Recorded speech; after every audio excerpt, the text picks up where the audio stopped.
భారత్మాల పథకంలో ఉండి రాష్ట్రంలో ఆగిపోయిన 348 కిలోమీటర్ల రహదారులను ఆ పథకం నుంచి తొలగించి ఎన్హెచ్ఓ కిందికి కేంద్రం మార్చిందని రహదారులు భవనాల శాఖ మంత్రి బీసీ జనార్దన్ రెడ్డి తెలిపారు. ఇందుకు కేంద్ర మంత్రి గడ్కరీకి ధన్యవాదాలు తెలిపారు. 31 రాష్ట్ర రహదారులను జాతీయ రహదారులుగా స్థాయి పెంచాలని కేంద్రాన్ని కోరామన్నారు. గడిచిన 5 ఏళ్లుగా రహదారుల గుంతలు పూడ్చకుండా వదిలేశారన్న మంత్రి వర్షాకాలం పూర్తవగానే గుంతలు పూడ్చుతామని చెప్పారు.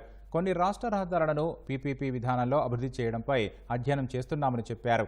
అమరావతి అనంతపురం ఎక్స్ప్రెస్ హైవే పాత మార్గంలోనే నిర్మిస్తున్నామని తెలిపారు.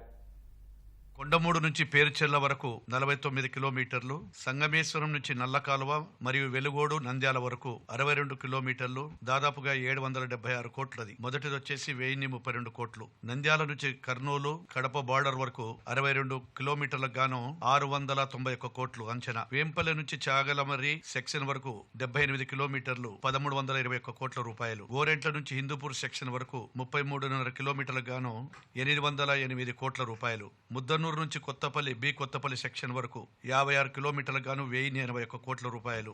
పెందుర్తి నుంచి బర్దవా సెక్షన్ వరకు 40.55 కిలోమీటర్లకు గాను 935 కోట్ల రూపాయలు. మొత్తం 7 ప్రాజెక్టులలో 384 కిలోమీటర్లకు గాను 6,585 కోట్ల రూపాయలు దాదాపుగా నిధులు మంజూరు చేసినందుకు ప్రత్యేక ధన్యవాదాలు తెలియజేస్తా ఉన్నాం.